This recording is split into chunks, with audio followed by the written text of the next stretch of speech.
السلام علیکم ناظرین، آج کی اس ویڈیو میں ہم آپ کو بتائیں گے کہ کس طرح حضرت یوسف علیہ السلام قید خانے سے آزاد ہوئے اور کس طرح وہ عزیز مصر کے رتبے پر فائز ہوئے۔ اس کے علاوہ اس میں پیدا ہونے والے قحط کی صورتحال اور اس سے نمٹنے کے لیے حضرت یوسف علیہ السلام کی تدابیر کے بارے میں بیان کریں گے۔ جس دن حضرت یوسف علیہ السلام کو قید خانے میں لے جایا گیا، اسی دن بادشاہ کے دو نوجوان درباری، ان میں سے ایک بادشاہ کا ساقی، دوسرا بادشاہ کا باورچی تھا، ان پر الزام یہ تھا کہ وہ بادشاہ کو زہر دے دینا چاہتے تھے۔ دوسرے دن وہ قیدی ساتھی حضرت یوسف علیہ السلام کے پاس آیا اور کہنے لگا، میں نے خواب میں دیکھا ہے کہ میں بادشاہ کے لیے انگور کا رس نچوڑ رہا کہ اس کے ساتھی نے کہا کہ میں نے بھی خواب دیکھا ہے کہ میں نے کچھ روٹیاں سر پر اٹھا رکھی ہیں اور پرندے ان کو نوچ نوچ کر کھا رہے ہیں۔ اب انہوں نے حضرت یوسف علیہ السلام سے اپنے اپنے خواب کی تعبیر پوچھی اور کہا، تم ہمیں نیک نظر آتے ہو، تمہارے چہرے پر بزرگی کے آثار نمایاں ہیں۔ یوسف علیہ السلام نے دیکھا کہ یہ دو آدمی ان کی باتیں سننے پر آمادہ ہیں۔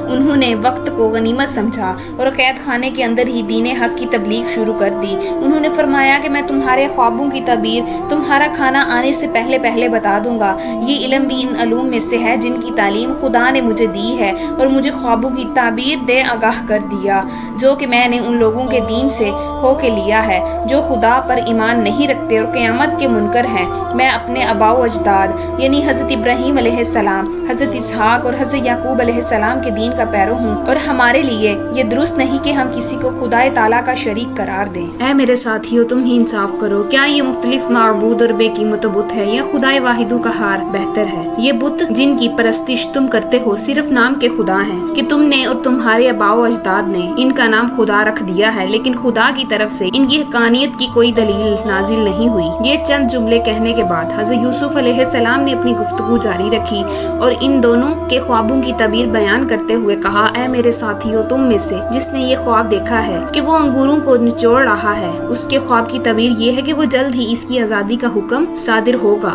اور وہ اپنے عہدے پر بحال ہو جائے گا۔ اور جس نے یہ خواب میں دیکھا ہے کہ وہ سر پر روٹیاں اٹھائے ہوئے، اس کے خواب کی تعبیر یہ ہے کہ چند ہی دن اسے سزائے موت سنا دی جائے گی، سولی پر لٹکایا جائے گا، پرندے اس کا جسم نوچ نوچ کر کھائیں گے۔ یہی ہے کہ ہم خوابوں کی تعبیر جو تم نے مجھ سے بیان کی۔ حضرت یوسف علیہ السلام کو خیال آیا کہ یہ ساقی جو جلد ہی رہا ہو کر شاہی دربار میں جانے والا ہے، کیوں نہ وہ اس کے ذریعے سے اپنی رہائی کی صورت پیدا کرے۔ لہٰذا انہوں نے اسے مخاطب کر کے کہا، جب تم شاہی دربار میں پہنچو تو بادشاہ کو میرے بارے میں بتانا اور میری بے گناہی کا ذکر کرنا، شاید وہ مجھے قید سے رہا کر دے۔ ان دونوں اشخاص کے خوابوں کی جو تعبیر حضرت یوسف علیہ السلام نے بتائی تھی وہ اس طرح پوری ہوئی، یعنی ان میں سے ایک کو قید سے رہائی ملی اور دوسرا سولی پر لٹکا دیا گیا۔ لیکن افسوس یہ ہے کہ وہ ساقی حضرت یوسف علیہ السلام کو بھول گیا اور انہیں مزید کئی سال قید خانے میں گزارنے پڑے۔ ایک صبح کو جب بادشاہ نیند سے بیدار ہوا تو ایک خواب جو اس نے دیکھا تھا اس سے وہ سخت پریشان نظر آ رہا تھا۔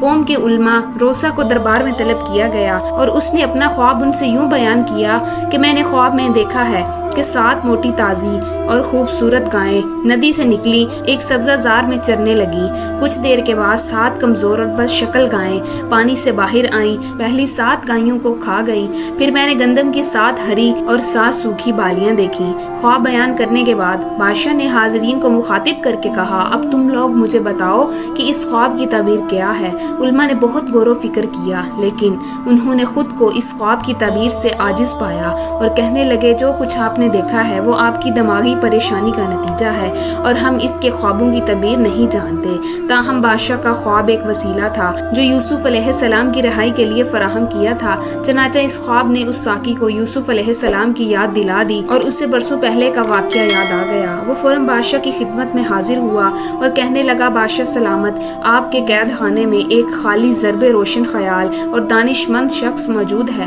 جو خواب کی تعبیر بتانے میں ماہر ہے۔ آپ مجھے قید خانے تک جانے دیں تاکہ میں اس سے آپ کے وہ ساقی بادشاہ کی اجازت لے کر قید خانے میں آیا، حضرت یوسف علیہ السلام سے ملا اور کہنے لگا، اے راست کو یوسف، آپ مجھے بتائیں کہ اگر خواب میں یوں دیکھا جائے کہ 7 کمزور گائیں 7 موٹی تازی گائیوں کو کھا گئیں، پھر گندم کی 7 ہری اور 7 پشت بالیاں نظر آئیں تو اس خواب کی تعبیر کیا ہے؟ تم مجھے اس خواب کی تعبیر بتاؤ تاکہ میں قوم کی طرف لوٹ جاؤں اور انہیں اس سے باخبر کروں۔ حضرت یوسف علیہ السلام خدا کے ایک برگزیدہ پیغمبر تھے اور انہیں